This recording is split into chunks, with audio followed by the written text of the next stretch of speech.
주 예수님으로 환하게 빛나는 여러분, 오늘도 그 빛으로 다른 이들도 환하게 비추는 복 있는 하루가 되시길 예수님 이름으로 축복합니다. 하나님을 본받아야 된다를 계속 이어서 말씀하는데, 과거에 우리 본 모습으로는 하나님을 본받질 못해요. 그래서 그럼 과거에 우리의 실체를 바울은 계속해서 얘기를 하거든요. 과거 우리의 실체는 어둠이죠. 어둠이고 죄로 물들어 있었고 욕망, 그냥 하고 싶은 대로 욕망대로 살았고 허무함 속에 살았던 것이 인간의 실체다 이렇게 말하는데, 그러한 삶에서 유대 기독교인들이나 에베소 교회에 있는 사람들에게 그런 삶이었다. 유대인이나 이방인이나 똑같았다. 그러나 지금은 빛이신 예수 그리스도를 영접하여 사는 지금은 빛의 자녀로 산다. 환한 그리스도의 빛으로 산다. 지금 이렇게 그 실체가 변하여진 것을 말씀하거든요.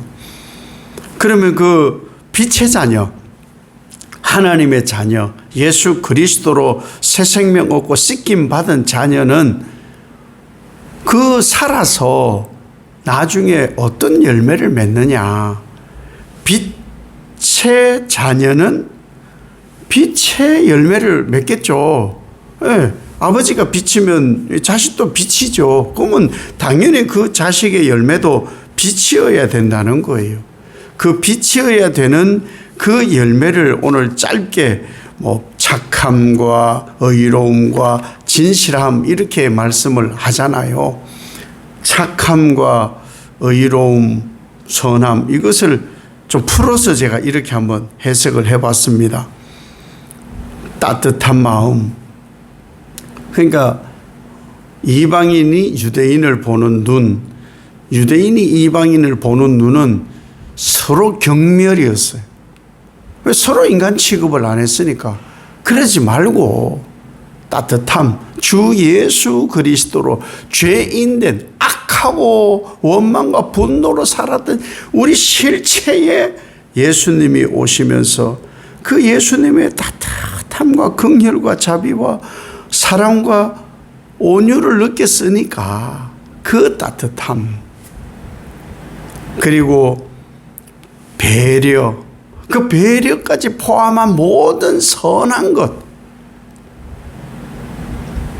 그리고 그 모든 어둠을 버리고 빛으로 사니 하나님과 관계하며 살아야 되는 그 하나님과 관계 속에서의 삶과 말씀에 순종함으로 살아가는 태도,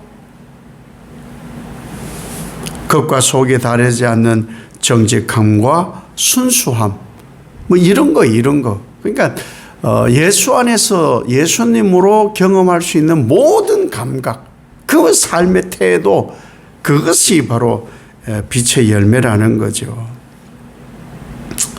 그 열매가 있어야 돼요. 열매가. 요즘 이제 포도도 많이 나오고 복숭아는 딱딱 복숭아는 들어가고 이제 황도가 나오고 과일이 요즘처럼 풍성한 때가 없어요. 그렇죠?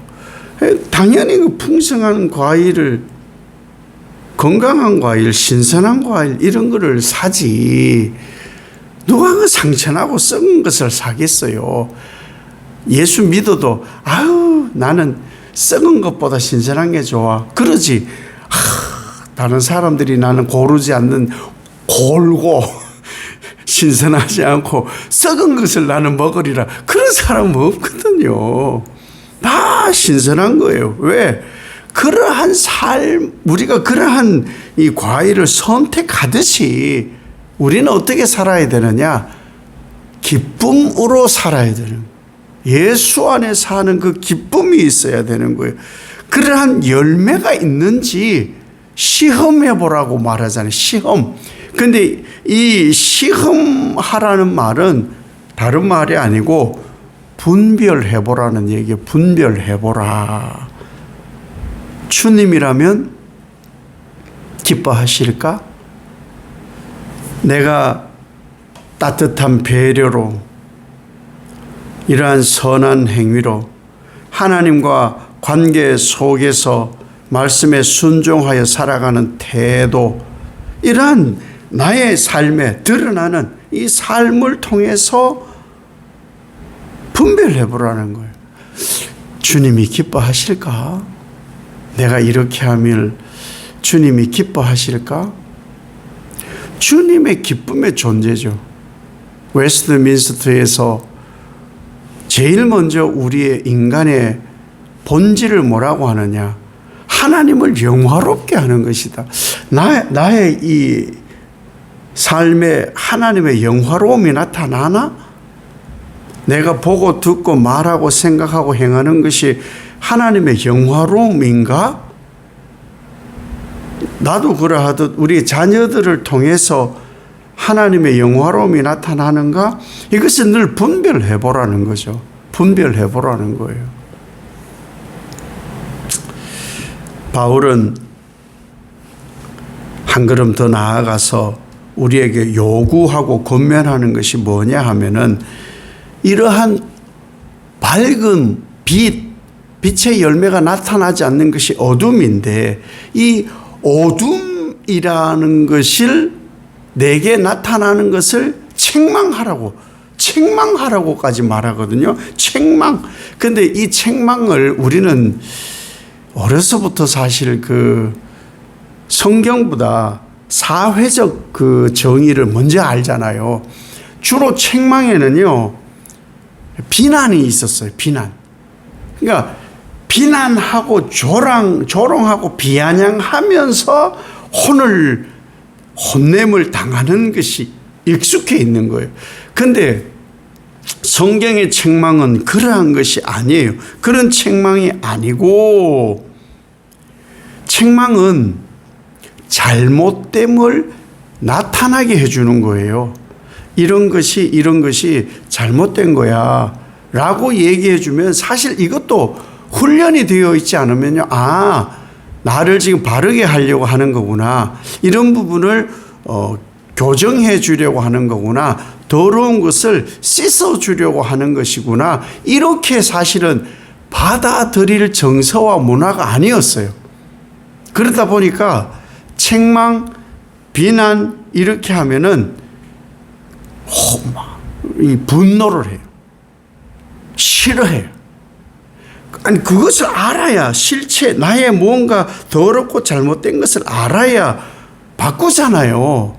근데 그것이 익숙하지가 않아요. 책망은 드러내는 거예요. 그래서 저는 이렇게도 생각해요.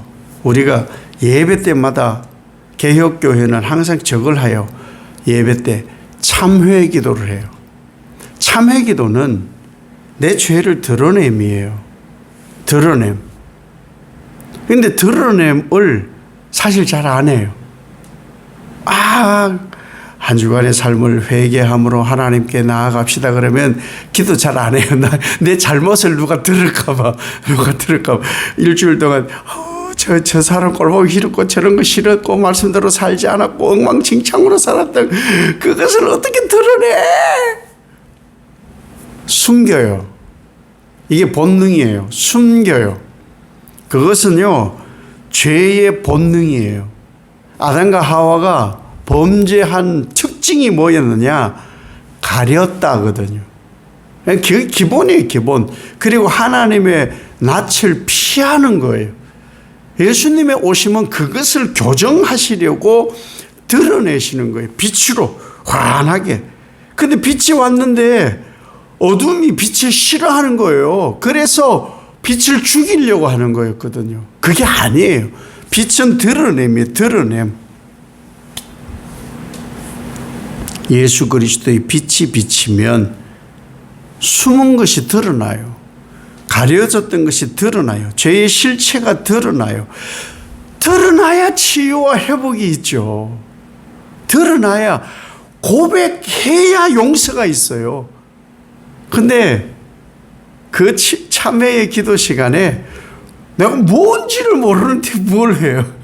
내가 뭘 잘못했는지를 모르는데 무슨 치유가 있고 회복이 있어요? 더러운 대로 그냥 버려진 상태로 산다니까요? 보세요. 더러워야 씻겨요. 그렇죠? 그런데 여기에 더 전제가 또 하나 있어요. 더러움을 알아야 돼요. 근데 더러움의 기준이 너무 다 달라요. 더러움. 아니, 우리 애가 뭐, 하여튼 진흙탕에 놀아도, 야, 괜찮아. 잃어버리면 끝인 거예요. 더러움이 기준이 너무 다른 거예요. 더러운 줄 모르면 씻기겠어요? 더러운 줄 모르면 씻기겠냐고요. 바른 줄 모르는데 뭘 교정을 하겠어요? 당연히 안 하죠. 근데 그 더러운 것, 바르지 않은 것을 가르쳐 줌이 빛인 거예요. 그래서 이 에베소 교회에 제일 먼저 바울을 통해 하나님 하신 것이 죄사함인 거예요. 죄사함. 아니, 더러운 걸 알아야 씻기고 그 기준이 완전한 표준적 기준이 되어야 씻기죠. 우리 애가 그래요. 죄인인 걸 알면은 주님 찾죠. 각 모든 교회가 미어터질 거예요. 그런데 죄인인 걸 모르잖아요. 죄의 기준도 달라요. 예수님 모르면 죄거든요. 하나님 모르는 게 죄라는데 그들의 죄의 기준과 성경이 말하는 죄의 기준이 다르니까 의가 뭐고 죄 사함이 뭔지 모르니까 안 오는 거예요. 그래서 부단히 하나님이 이 땅의 모든 교회들을 세워가지고 뭐 하시느냐? 죄를 드러내는 거예요. 그리고 죄인인 것을 드러내어서 무엇을 하시려고 하시느냐? 씻으려고 하는 거예요. 죄사함, 씻기고 치유하고 회복하려고 하는 거예요. 그것이 바로 예수 그리스도신 거예요. 그 일을 위해서 우리에게 바울이 하시는 말씀이 뭐냐? 깨어라! 일어나! 예수 그리스도께서 그 모든 것을 드러나게 비추신다. 이렇게 말씀하는 거예요. 그게 좋은 거죠. 우리에게는 너무너무 좋은 거예요. 죄가 뭔지 알게 됐고 더러움이 뭔지 알게 됐고 그런 거예요. 그걸 기준을 모르면요, 그냥 부수수한 상태로 그냥 오고 주일 예배야 그러고는 뭐 대충 입고 쓰리퍼 끌고 그냥 뭐 세수도 안 하고 그러고 오는 거예요. 예수 그리스도께서 죄를 깨우는 거예요. 죄를. 우리의 죽은 영을 깨우는 거예요. 그래서 그 깨워서 드러난 것을 씻고 치유하고 회복시키려고 하시는 거예요. 결국에는 뭐냐? 영생에 이르게 하시죠. 그 일이 바로 예수님께서 우리에게 하시는 일인 거죠. 이런 일에 우리가 시험하지 않으면, 분별하지 않으면 어둠이 다시 틈탑니다. 우리가 완전한가요? 완전하지 않거든요. 그렇게 하지 않으려고 계속하여 빛을 비추어오는 거예요. 그 빛이 단순히 이 더러움과 죄만 나타나게 하는 것이 아니라 자라게 해요. 자라게 하고 그 자람에서 꽃이 피고 열매가 맺게 되는 거예요. 그 일을 바로 주 예수 그리스도께서 우리에게 해주시는 빛이라는 것이죠. 우린 이 빛으로 살고 있는 거예요. 이 빛이 나의 삶에 환하게 비쳐서 주님이 나타나는 기뻐하시는 삶이 오늘도 이어지시기를 예수님 이름으로 축복합니다. 아버지 하나님, 빛이 있어야 더러운 것을 분별합니다. 늘 그래서 빛이 비추어 있어야 됩니다. 처음엔 힘들겠죠. 너무나 더럽고 추한 것이 많아서 드러나야 씻습니다. 그 기준도 예수님의 기준이 되어야 죄를 알지, 내가 보기에 괜찮은 것 같은데 내가 보기에 뭐 이런 것도 죄야? 그러니 점점 더러워집니다. 주님이 기준입니다. 주님의 기쁨이 나의 기쁨이 되어야 합니다. 그 기준으로 빛의 자녀됨에 그 빛의 열매를 맺는 빛의 사람으로 오늘도 깨어 나를 그렇게 하셨, 남들에게도 치유와 회복의 길을 비추는 우리의 삶이 되게 하옵소서. 예수님 이름으로 기도 올리옵나이다. 아멘.